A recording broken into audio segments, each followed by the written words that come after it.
Ladies and gentlemen, please take your seats. You know, it's one thing to have a scary movie, but it's another to have a film that really gets under your skin and almost upsets you.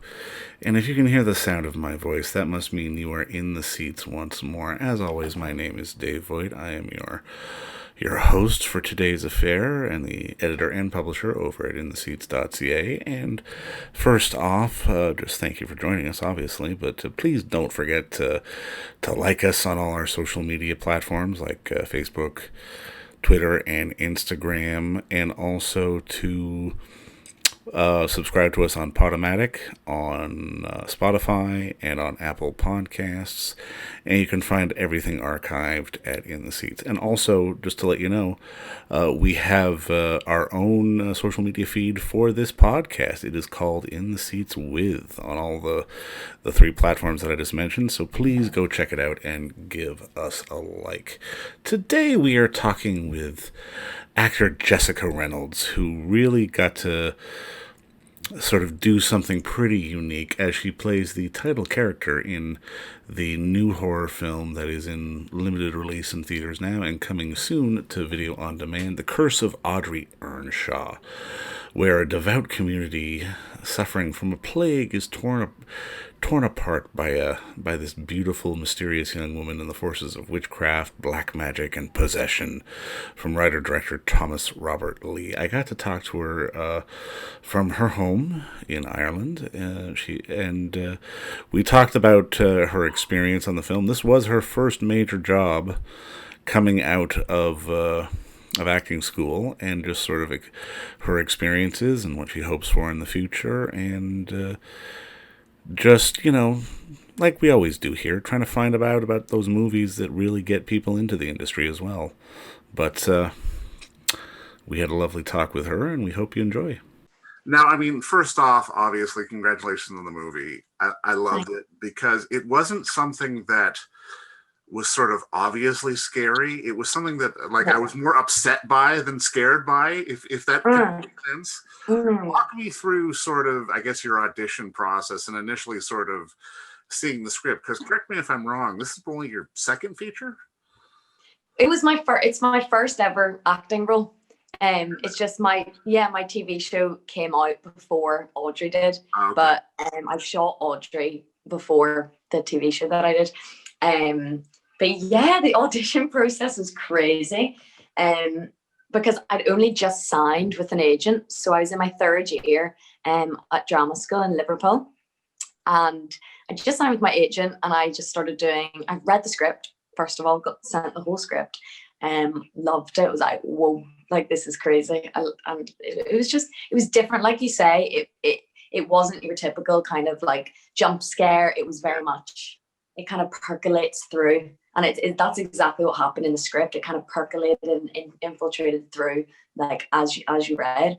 And yeah, so I read the script, and I just did a few self-tapes for it and stuff, and then got kind of recalled back, did more self-tapes. And then I had a call with Tommy, the wonderful director. And then I got the role about 4 days before I flew off to Canada. That's wild. Yeah, it really was wild, because it meant, so I was off to Canada for 5 weeks. I'd never been to Canada, never been to that kind of part of the hemisphere, America or anything, the States, nothing. So yeah, I kind of missed my last term of drama school and shot a movie in Canada, and it was the best. Mm-hmm. Well, I mean, that kind of leads into my next question, because first audition, first role in something on screen, and it's like, I'm the title character. Oh my god, what have I gotten myself into? That was my exact thoughts, to be honest. Obviously, I was so excited, but it's different now looking back on it, because I haven't been working now for a year. Right. So at the time there, it was like I just signed with the agent. I didn't have that build up of yearning for work and, wanting things to come through. It was kind of like I was doing plays at drama school. I was doing little bits, and then it was like this all just came at me, and it was like, you're going to Canada in 4 days. And I was like, exactly, what have I got myself into? I was like, what is going on? But I felt comfortable, like, you know, with the character from the get-go, and I felt comfortable, and I loved the script from the get-go, so that as soon as I got on set, and I also had a week before I started shooting in Canada in my hotel room to kind of let things sink in, do a few costume try-ons and everything. And as soon as I got onto set, it was fine. Well, and It just walk me through that first day, because I mean, I've got to imagine that's a big air that you've got to sort of take in and sort of get over. Like, what helped you sort of get over those initial jitters of, oh, I'm on set, okay, here we go? that's the interesting thing, because I'm trained in on stage, so Right. I've got my training like in theater, and I get very nervous. I'm ironically, as an actor, I'm a very self-conscious person, and I care too much and self-critical like everyone else. So I was kind of expecting all of these jitters, like you say, but they weren't really there. I think because I'd sat with the script for so long, and I prep a lot. I'm obsessed with kind of writing. I write a little bit myself. I really cling to a script, and I love literature as well. So I always make sure I know that script inside out, and vice versa, like the character and everything.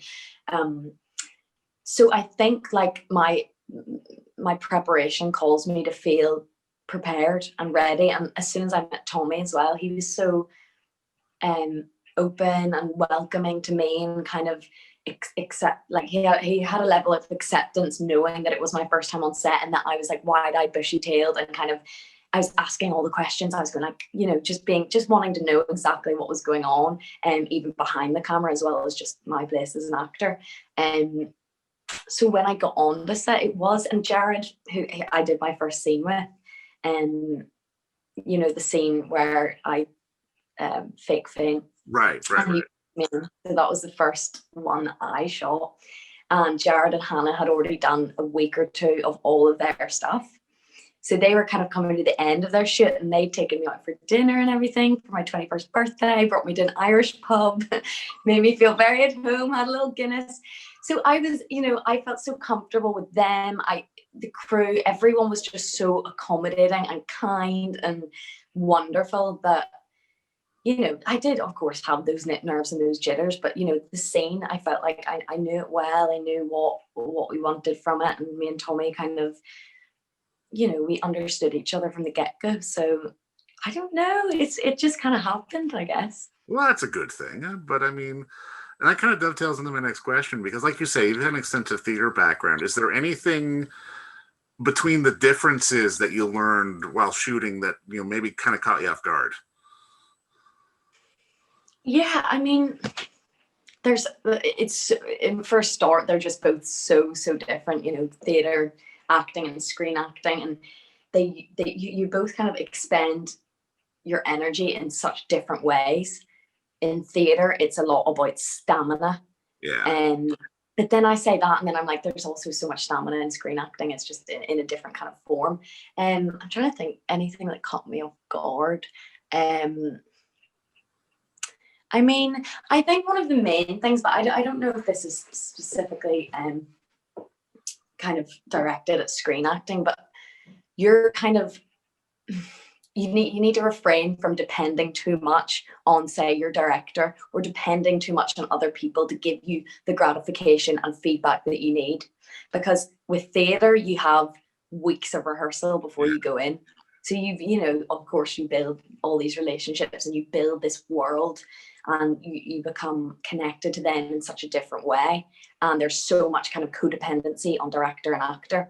Whereas from my experience on screen, it's kind of like, you better know your shit. Sorry, I don't know if I'm No. You better know your shit, and kind of be prepared for anything that's thrown at you. It's not so rehearsed. It's kind of, from what I've done so far, and the two things that I have done, of course, I'm not very experienced, but it's all about impulse, and it's about living in the moment, and it's about not feeling down on yourself because the director hasn't said, well done, that was amazing. You know, you have to just, you need to do your job. The time restraints and the budget, of course, is you know, first and foremost, and you have to just do your job for everyone else. Everyone else on that set is just as important as you are, from your people in catering to your people, your cameramen to your director to your actors. You know, it's all about that kind of give and take and not letting ego get in the way. I think, I don't know if that answers the difference, but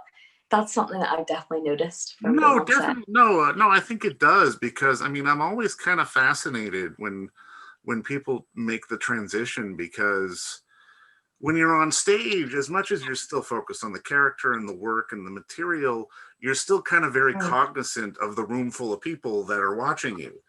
It's a different kind of room when you're on set. Well, exactly. Yeah, and I think that kind of leads me to think as well. Obviously, when you're acting for film or TV, every single moment, because you're doing the scene over and over again, right? And they're like max 2-minute scenes, so it's all about that moment to moment kind of naturalism and realness and living in that little moment for a minute or for 2 minutes or for 10 seconds. Whereas theater, it's like, for me, it was like obviously having that character in me, but also meeting myself halfway and kind of being like, okay, you're getting a little tired now, or okay, you know, responding, because you have that live audience, and it's kind of like responding to them, and that's your stimulus, rather than it's not just your scene partner that you're getting your stimulus off in a way. Of course, you're trying to kind of close that fourth wall, but the audience are there. We can't kid ourselves, right? Like, they're there. And so it's about feeding a kind of longer lasting energy, I would say, on stage.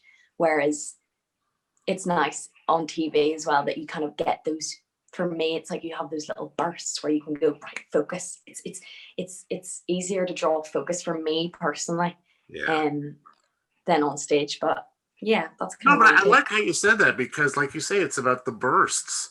And I mean, if you have a bad 10 seconds on stage, you can't dwell on it. You just have to keep pushing forward. But on a film, you can be like, can we do that again? That kind of sucked. Yeah, exactly. Well, exactly. And that's the beauty in it. But also, then we can get into kind of the cons of it and the repetitiveness, or the kind of when you get yourself into a rut or whatever. But I guess that's the whole craft in itself, isn't it?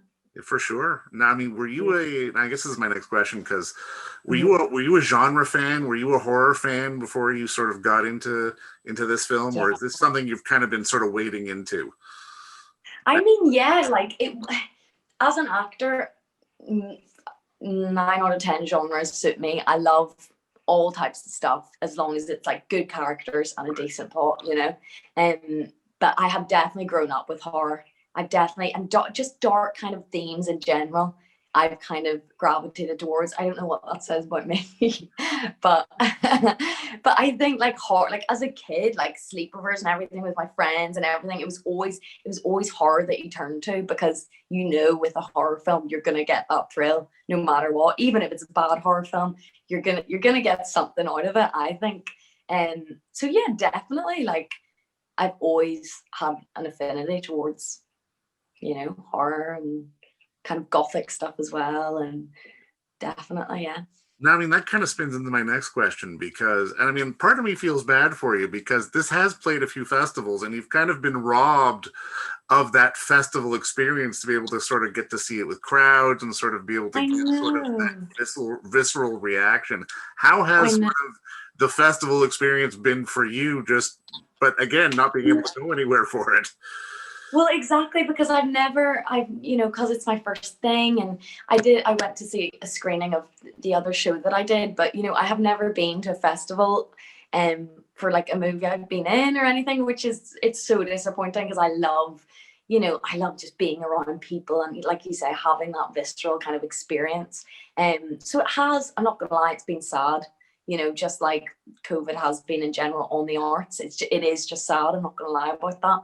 But at the same time, you know, it's been cool. And like film and TV, it's on these platforms now, and it's online, and it you know, causes more accessibility, and it's been fun. And it was nice after it was screened at Fantasia, that I got to do like a nice Q&A, and it was kind of my first time doing any, obviously I've done a few interviews now and stuff for it, but it was my first time speaking about Audrey in quite a long time, because I filmed it, or we filmed it a year and a half ago. Right. So, quite a lot for me, like quite a lot of time has passed, a lot of things have changed for me. So it was nice that first time to talk about it, but it's been strange. Yeah, it has been strange in general. Whether that's just because I'm not used to this and it's like my first time, or but it's not necessarily a good thing or a bad thing, right? It's just a thing. It's just a thing. Exactly. Now, what ultimate, like, is there a moment or a play or a movie, or is there something, like, what was the moment for you that sort of made you go, okay, I'm going to get into this business? Yeah. So, I'm sorry, my camera's No, it's good. So it was, I actually have a movie for you, straight up. Do it. It's 13, directed by Catherine Hardwicke. 13. Oh, I love it. Okay. Yeah. So, have you seen it? Yes, I have. Yeah. It's been a while, but I have seen it. Yeah, it's a good old 2003 movie. So I watched that when I was 13. Oh, wow. And I was going through a lot of stuff, and the girls on screen were also going through a lot of stuff, going through the change, the teenage kind of trouble stage. And I don't know, I'm telling you, I watched the film and I was like, I'm gonna be an actor, because it explained to me everything that I was going through in such an honest, like ridiculously honest way. And I know a lot of people say that about 13, and when they saw it with their daughters or whatever, it was so raw and kind of relevant and punchy in that way. So that when I saw it, it just did the same for me. And I felt such an overwhelming of emotions, just because it affected me so much in my personal life, that I thought, I want to be able to do that for other people almost, and for just to feel all that. There's so much that came over me when I watched it. And yeah, it was funny because I was saying this the other day when I was speaking to someone, when I was younger, like the good old video stores that we used to have. I used to always hang out in them just because it was cold outside. I'd just be on the streets, and then we would just hang in the video store when we got cold. But you could get like 3 movies for £1. Yeah. And me and my friend would always get like 3 movies for £1. And they would always be the kind of like indie, art housey, like cheapy, low budget movies. Right. So I kind of like accidentally fell into like falling in love with like indie and kind of art house stuff, like just through that, which is really strange. Like just from being like, oh, I can't afford any other films, so like let's get these three films for £1, and then 13 was one of those movies. And that's kind of how it all started. It's a bit strange, isn't it? Well, no, not really, because I mean, when you think about it, I mean, anybody who really comes into this industry, no matter what angle they're coming at it is, they're fans first.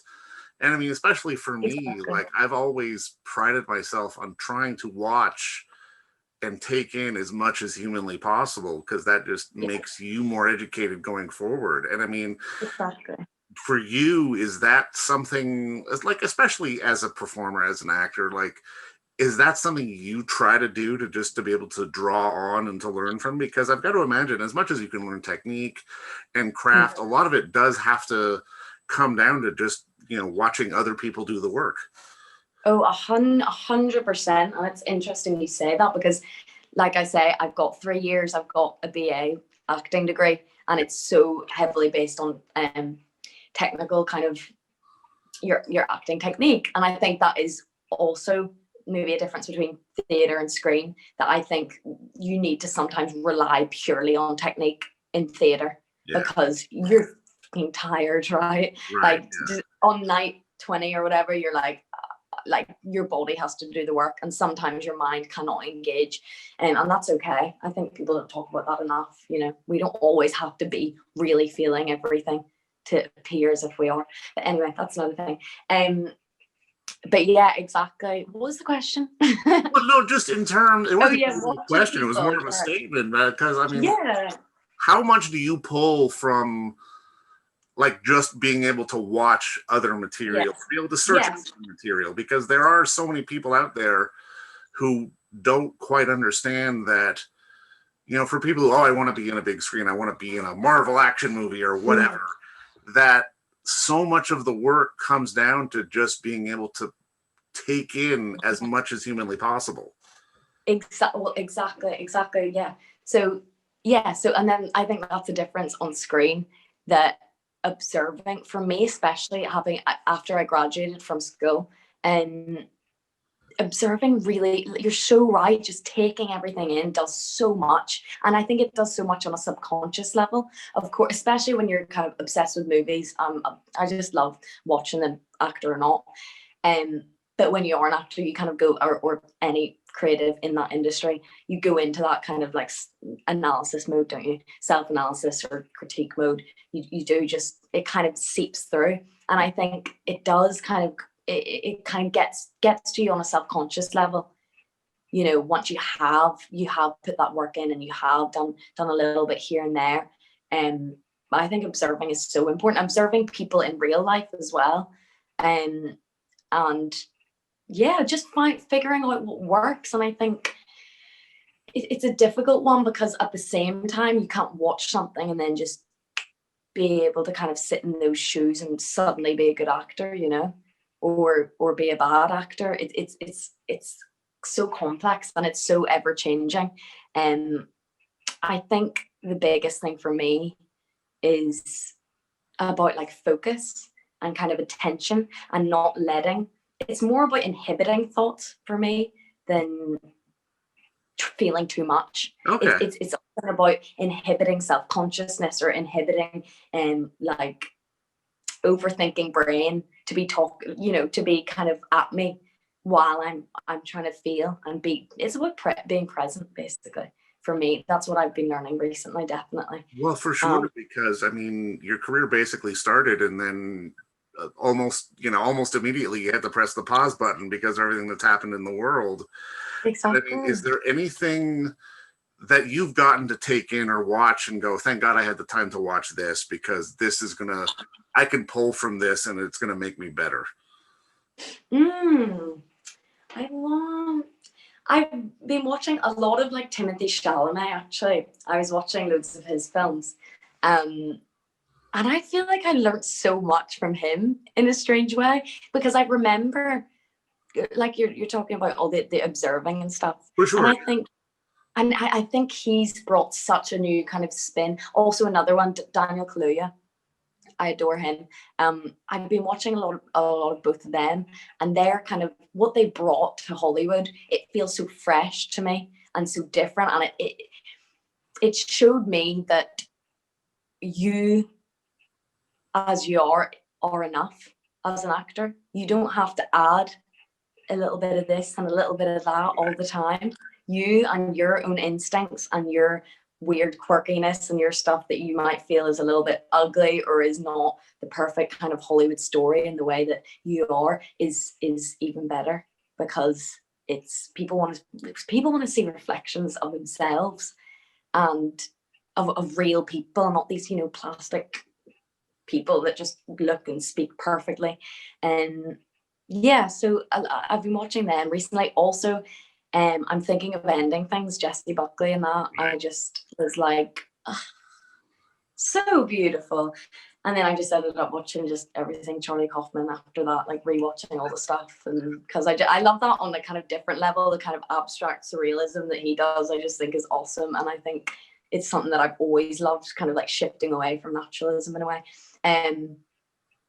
But yeah, I'm always watching stuff, Yeah. And I love, like I say, I started with kind of just indie stuff, and I love like gritty, like socialist things. And yeah, I guess it started with 13, just feeling just grittiness. And well, I think it'd be a good place to start, to be sure.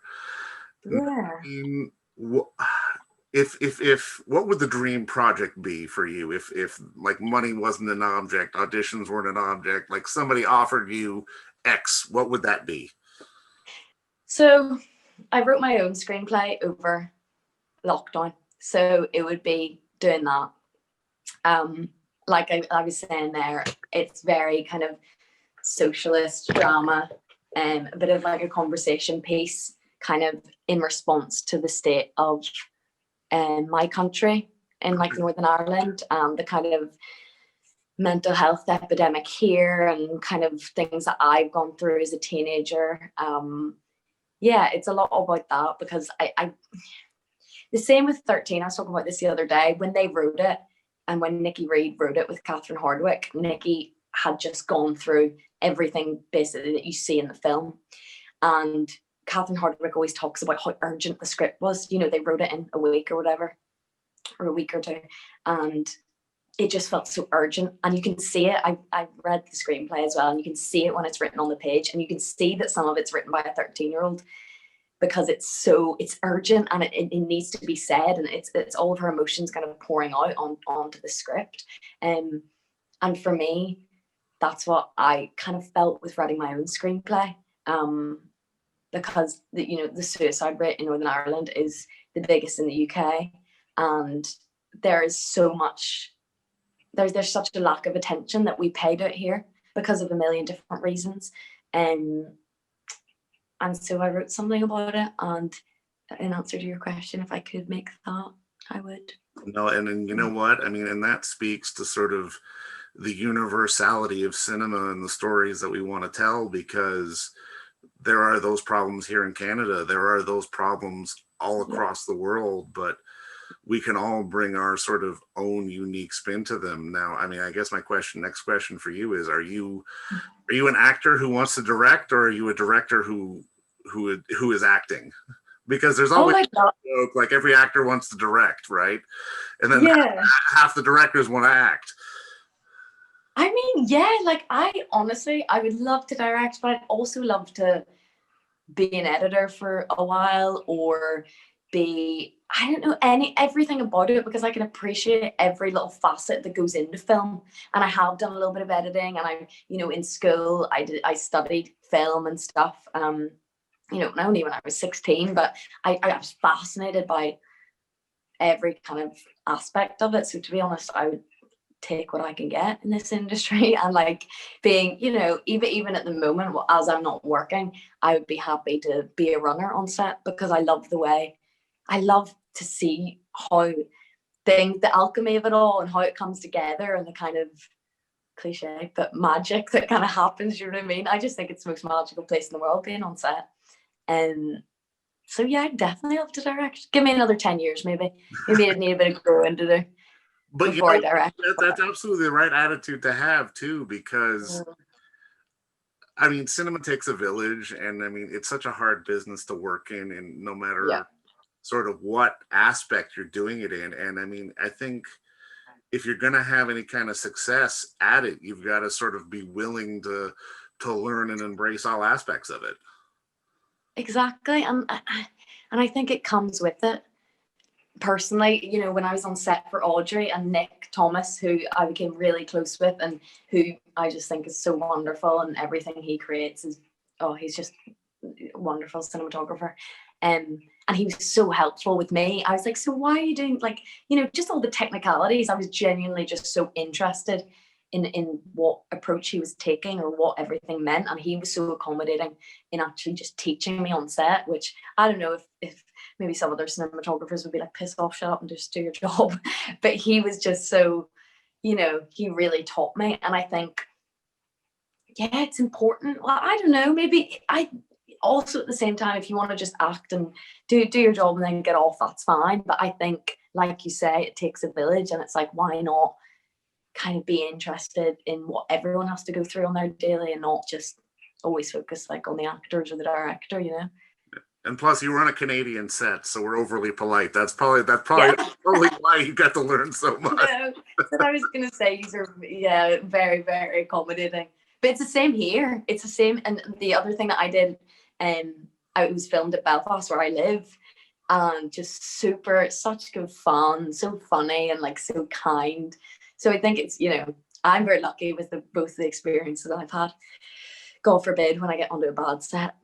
Hopefully it won't happen. Well, let's hope it doesn't happen, but I'll put a bow on it and just say thank you again for the time, and I look forward to seeing what's next for you, because I definitely think there's going to be something.